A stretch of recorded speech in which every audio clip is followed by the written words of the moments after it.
hunched over with wrinkled faces and balding heads. Once inside the store, they spray employees with pepper spray and hold them at gunpoint. They eventually make a clean getaway and are still on the run tonight. Now here are David and Cindy with a look at 6 o'clock, guys. It's been 1 year since a tornado destroyed parts of East Tennessee. We'll check back with one family whose lives were changed by more than just the tornado. We're getting families that are very young children that have been diagnosed very, toddler years, very early, and they are just scrambling to know exactly what they can start doing with their child right away. Siskin's Lending Library is helping families get a head start teaching their children. With coverage you can count on, this is Channel 3 Eyewitness News at 6. It's been 1 year since an EF2 tornado tore through McMinn County, changing many lives forever. Some families have been able to rebuild their homes and lives. Others have had a more difficult time. Thanks for joining us. I'm Cindy Sexton. And I'm David Carroll. Channel 3 meteorologist Nick Austin joins us live in the studio with one family's story. Nick? Well, David, Cindy, the Newmans have been living on County Road 307 for 41 years. The tornado tore apart their home. They're determined not to let it tear apart their spirit. 69-year-old Ralph Newman cuts trees as a hobby, but for the past year it's felt more like a chore. These trees were knocked down by a tornado which also damaged his home. He and his wife Carolyn were sleeping when the storm hit in the middle of the night. Climbed out of bed and went outside. We had to dig out because the roof and everything kind of fell in on us. Brick, insulation, wood. Other family members were there, including their granddaughter, Natalie, who was 14 years old at the time. She was badly hurt, but survived. Her dad had to dig her out from the rubble. So he and I, we carried her down and put her in my car and he took her to the hospital. She was knocked out. It's been very emotional, especially for Ralph. While neighbors have rebuilt their homes, his remains broken. He continues hauling away the rubble. He's only been able to clear about half the trees that fell in his yard. He wants to do all the work himself. The long process has made it difficult for him to forget what happened. Carolyn has been his rock. I just have good days and bad days. I know he's just depressed. It's depressing to put your life work into something like your home and to just lose it in a matter of seconds. They lost things which can be replaced, but they're grateful they still have their family, which includes 3 children, 9 grandchildren, and a great-granddaughter. The true things that we still have are what's important. Ironically, cleaning up what's left is all that stands between Ralph and the ability to move on. If I get my house back, it probably will. Get all these trees up out of this yard, because I like my place to look good. The Newmans had been living in a friend's rental home just down the street. The basement walls of the Newmans' house weren't damaged badly and remain standing. They say construction on their new home should start next month. Live in the studio, I'm meteorologist Nick Austin, Channel 3 Eyewitness News. Thank you, Nick. Polk County continues to rebuild after an EF3 tornado ripped through the area. Residents say they only had minutes to take cover before high winds tore through Ocoee. Officials estimate between 40 and 50 structures were heavily damaged or destroyed along a 2.5-mile stretch along Highway 411, causing at least $1 million in damage to the community. Residents say they'll never forget. When it was gone, we tried to come out the door here and we couldn't get out the door, but the first thing we heard was a lady screaming. Oh my goodness, it was just awful. It bothered my wife for 2 weeks. The Ocoee post office and fire station were destroyed. Over the last year, work has been done to repair those structures, and there are plans to open both back soon. In Grundy County, a text message is what caused the school system to go on lockdown earlier this week. Police charged school board member Casey Anderson with making a false report to police. And tonight we now know more about who those messages were sent to and exactly what was said. Here's Kate Smith live in the studio with more. David, Casey Anderson told police she wasn't sending her son to school because she had concerns about a gun being on campus. Tonight we learned that fear came from what Anderson describes as a nightmare. A text message to her son's grandparents is what prompted a county-wide school lockdown. School board member Casey Anderson told police the text message was about a nightmare she had after talking about recent school shootings with family. She added that her husband's missing handgun fueled her fear. She says while sleeping, she sent a text to her son's grandfather saying she planned to keep her son home from school, fearing a gun might be on campus. The grandfather then alerted the principal, who contacted another principal before reaching out to Director of Schools Jesse Kinsey. Kinsey prompted a soft lockdown. After her arrest for false reports, Anderson took to Facebook writing, "I did not call and report anything about a kid and a gun to anyone." She said she called a family member to clear up her text. A text that, according to police reports, Anderson says she sent when she, quote, wasn't sure she was totally awake.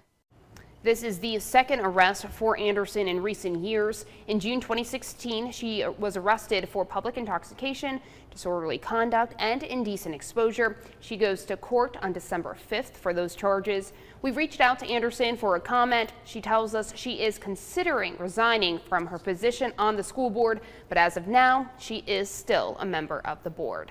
For now, I'm live in the studio. Kate Smith, Channel 3 Eyewitness News. Thank you, Kate. We're learning more about the man who was hit while walking across Lee Highway last night.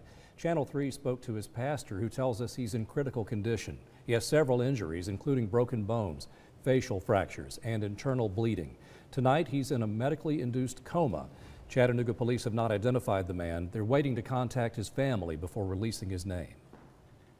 Overnight, 2 tractor trailers collided in Cohutta, Georgia, leaving 1 person dead. Jacob Kofelt of Pikeville was flown to Vanderbilt's burn unit in Nashville. Officials there say he died this afternoon from his injuries. The accident happened at the intersection of Cleveland Highway and Wolf Street. The report from the Georgia State Patrol states that Kofelt crossed the center lane, sideswiping a second semi before coming to a stop. The first truck then burst into flames. Kofelt told troopers he'd fallen asleep. At least 7 agencies responded, and the Georgia State Patrol is leading the investigation. We're learning a Chattanooga State police officer working an extra job fired his weapon in the direction of a shooting suspect. It happened on Highway 58 last weekend. The preliminary investigation has determined the officer is Sergeant Iron Meadows. Right now, police are trying to figure out if the officer shot the suspect or if another person driving by at the time shot the suspect. And there's more to come on Eyewitness News at 6. If ever there was a moment in history where they need to be totally transparent, open everything up, not have any kind of fund to protect themselves, it's this moment. Several members of Congress hope to get rid of a fund used to keep sexual assault victims quiet. The fund is paid for by tax dollars. Well, it's not a pretty night tonight, but tomorrow the sun should come back at least into the afternoon. I've got all the details right into the weekend on my 7-day forecast.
with coverage you can count on. This is Channel 3 Eyewitness News at 6. Former Today Show anchor Matt Lauer says he is embarrassed and ashamed after being fired amid accusations of inappropriate sexual behavior. A longtime NBC News personality issued a written statement this morning apologizing to those he has hurt. Savannah Guthrie read the full statement this morning on the Today Show. Here's a portion of it. There are no words to express my sorrow and regret for the pain I have caused others by words and actions. To the people I have hurt, I am truly sorry. As I am writing this, I realize the depth of the damage and disappointment I have left behind at home and at NBC. Some of what is being said about me is untrue or mischaracterized, but there is enough truth in these stories to make me feel embarrassed and ashamed. I regret that my shame is now shared by the people I cherish dearly. Repairing the damage will take a lot of time and soul searching, and I'm committed to beginning that effort. It is now my full-time job. Now, at least 2 more women have gone to NBC to complain about Matt Lauer since he was fired. A sexual harassment hush fund paid for by taxpayers could soon be eliminated. 2 U.S. representatives from Tennessee, Marsha Blackburn and Jim Cooper, are sponsors of the bill. They say the fund was used to help members of Congress settle claims and silence victims of sexual harassment. The passage of the Congressional Accountability Act of 1995 led to taxpayers footing the bill for decades. Former Congressman Zach Wamp says that was not the intent of the legislation. I served 16 years and I never heard anything about this from anybody. I didn't hear it from other members. I didn't know that that it existed. I'd be interested in how it even came about. The bill from '95 put Congress on the same level as other American companies when it came to employment and workplace safety laws. The new proposal would make members of Congress who used the hush fund reimburse the money with interest. We'll have more details inside the WRCB mobile app. Jim Nabors, who played Gomer Pyle on TV in the 1960s, has passed away at his home in Hawaii. His health had been declining for the past year. He became an overnight success on The Andy Griffith Show from 1962 to 1964. He was only on 23 episodes, but he made a big impact. He later started his own shows. Before he moved to Hollywood, the Sylacauga, Alabama native worked at Channel 3 here in Chattanooga at our original studio on Macaulay Avenue. He was a film cutter, or what we'd call today a film editor. I used to clip together all the commercials for the, insert the commercials into the films. And then I also edited the news and so forth. It was a great time. I had a good time doing it. I didn't know what I was doing, but it was a lot of fun. That's from an interview we conducted with Jim Nabors back in 1996, our 40th anniversary, and he still remembered many of his coworkers. In the early days of live local TV, the station put him in front of the camera occasionally to showcase his rich baritone singing voice. In addition to the Gomer Pyle success, he had a CBS variety show and a very successful recording career, performing concerts around the world. And he always credited Channel 3 in Chattanooga for starting his career, so we're proud to have played a small part in his success. Jim Nabors was 87. And during that interview, Cindy, he remembered the late Charlie Millirons. He remembered a couple of folks who are still with us and watching this evening, Barbara Malloy and Wayne Abercrombie, who were here at Channel 3 during his time. So he has great memories of the station. Would have been fun to work alongside him, oh, I'm sure. Those were the days. Good old local live TV in the 50s. Coming up on Eyewitness News at 6. It's able for that child to participate within that routine and to communicate what he wants or what she wants. Technology at Siskins Lending Library is helping young children with disabilities communicate at home. And this afternoon we had rain in parts of the Tennessee Valley. Not a lot, just enough to make the roads a little slippery. We'll check back with Chief Meteorologist Paul Barris to let you know what's in store for the weekend in a moment.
Siskin Children's Institute is opening one of its resources to everybody, and it's free.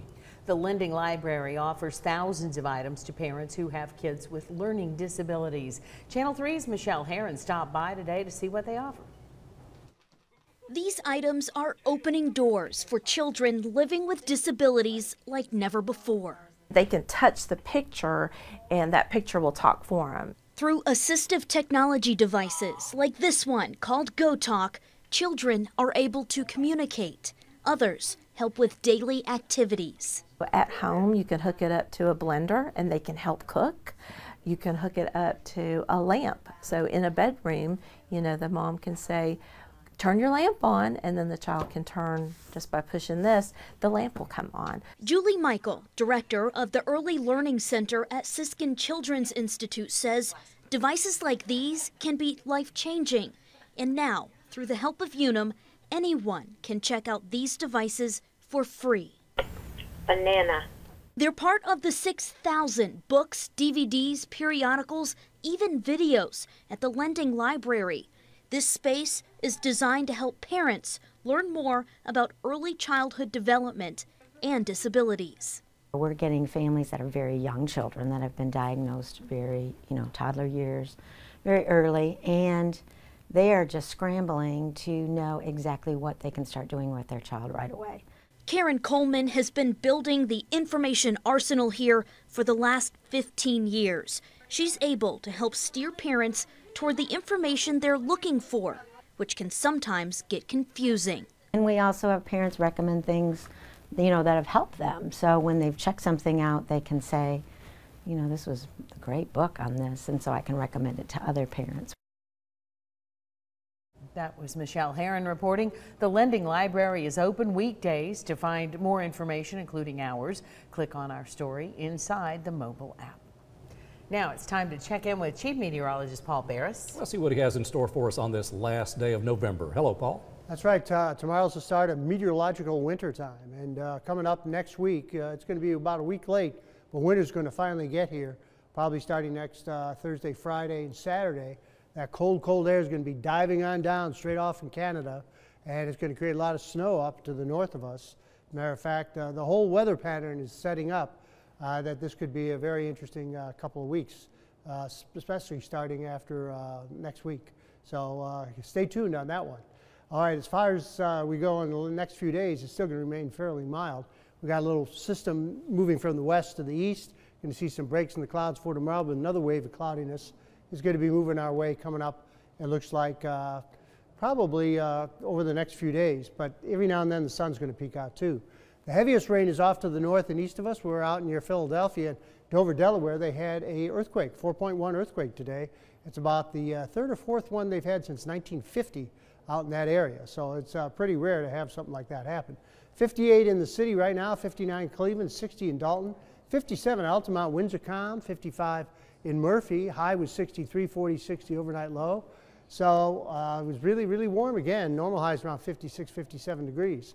61 Dalton, 64 Varnell, 66 Chatsworth, and a couple tenths of an inch of rain fell from Scottsboro all the way to Fort Payne. About a tenth of an inch in Red Bank, 2/10 Lakeside and Soddy Daisy. That's the most I could find. Cleveland, Ottawa had about a tenth, as did North Chattanooga right here at Channel 3.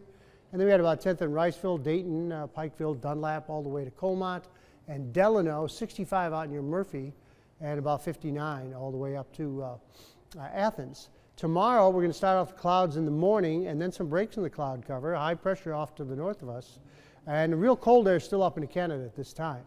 Saturday in the morning, we'll have some clouds and then some breaks in the clouds into the afternoon.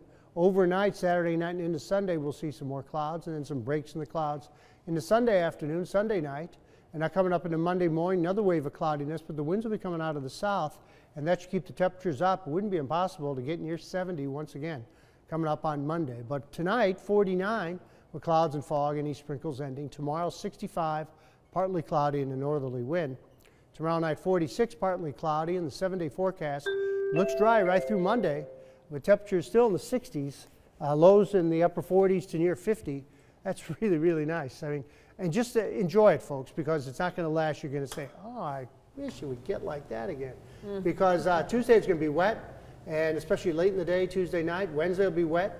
and 50, much colder. Thursday, 44, and share your Christmas Friday will probably be only near 40 or so with strong winds. All right, this We'll feels like our last weekend, our last chance. That could be it. Thank you. Next in sports, find out Tennessee's latest coaching target. Plus a Tyner State title preview, 20 years in the making.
Tennessee Athletic Director John Currie is so far down his wish list, rumor has it he's using tape to add more paper.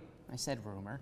The good news, the bottom of Currie's list is getting higher approval ratings than the top. The latest name is a very familiar name. Tennessee is now focused on Kevin Sumlin, but the day did not start that way. The Vols had a reported offer on the table for NC State's Dave Doeren. NC State countered with a significant raise and extension. Doeren then turned down Tennessee. It didn't take long for the Vols to move on to Kevin Sumlin, who was recently fired by Texas A&M after 6 seasons. Sumlin went 51-26 with the Aggies, 25-23 in SEC play. He also was named SEC Coach of the Year in 2012. Hey, we're less than 24 hours away from Tyner Academy's state title matchup, their first in 20 years. Sports reporter Jill Jelnick has been with Tyner every step of the way. She will be there tomorrow and joins us live now in the studio with more on the Rams. Paul, since before the season even started, the Tyner Rams believed that this team had something special and made it their goal to make it to the state championship game. Now, after a 12-game winning streak, the Rams have made their goal a reality and will have a chance at history tomorrow, just like 20 years ago.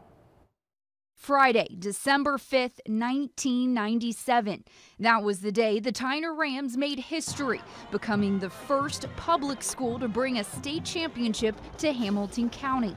Fast forward 2 decades, The Rams are back in the state title game, and they're playing the same exact team as 20 years ago. Well, that's pretty strange. I'd say if I was a betting man in Vegas, I could probably win a lot of money on the odds of that happening. We've been looking at on the brackets and all through the playoffs. We might end up playing Union City. We might end up playing Union City. And now we at that point now that we meet them again 20 years ago. You couldn't handpick that. Tyner alum and current assistant coach Jackie Buttram was on the staff in '97 as well. That was a great feeling. You know, never had that feeling before at that time. You just couldn't explain how special that was. Coach Buttram can see a lot of similarities between the '97 team and this year's team. They're both stacked with talent, but the 2017 Rams like to have a little more fun. These are funny young boys right here. They're fun. It's a little bit different. Them 1917, they was a little bit more serious, but these kids are serious when they get ready to kick off. But they have fun prior to. It's a dream come true, basically, because we just been dreaming about this, talking about it since the beginning of the season. And everybody will remember us for this because it's been 20 years since we won state. Kickoff is set for 12 p.m. Eastern versus Union City. I will be there driving up to Cookeville bright and early tomorrow morning, so be sure to follow me and Channel 3 Sports for the latest. Live in studio, Jill Jelnick, Channel 3 Eyewitness Sports. Thanks, Jill. We'll also be there on Saturday for Notre Dame's title shot. More on the Irish online now. Speaking of Saturday, Georgia is preparing for its first SEC title shot since 2012. They'll do so against an Auburn team that blew them out just a few weeks ago. That game was in Auburn, which is known for a raucous atmosphere. Head coach Kirby Smart expects the same inside the new Mercedes-Benz Stadium on Saturday. But it's, from what we've been told, an extremely loud place. So crowd noise will always be a factor when you play indoors. I don't think that the crowd noise there had an impact on the timing or any plays. Jake did a good job handling that. Their defense had a lot to do with the struggles that we had because they got a really good defensive front. Some would say coach talk, but a lot of players agree it's the other team, not the noise. All right, we're just a couple of days away, and of course, big games tomorrow, as we mentioned as well. Thanks for joining us. We'll see you back here at 11.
121212. Just hang up. This is a scam.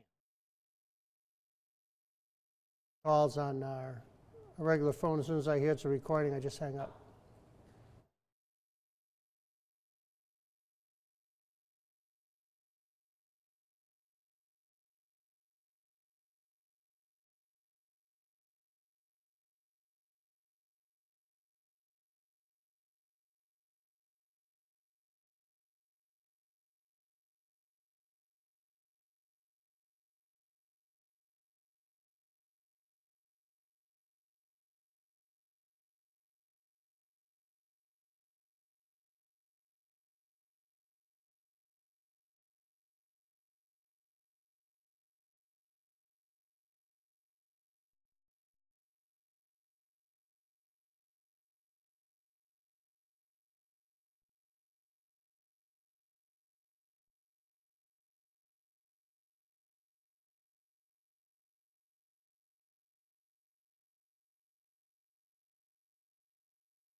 Just hang up. This is a scam.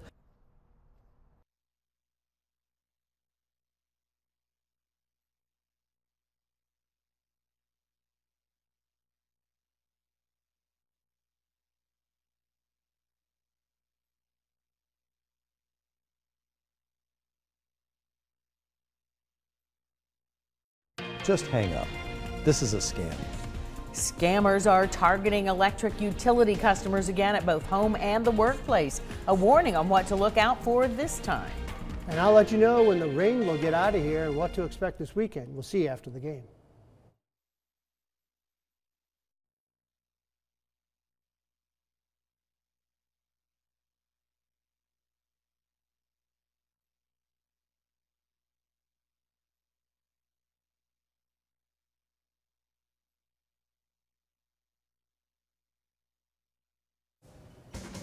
Scammers target electric power board customers at, I'm sorry, I messed up, too many words.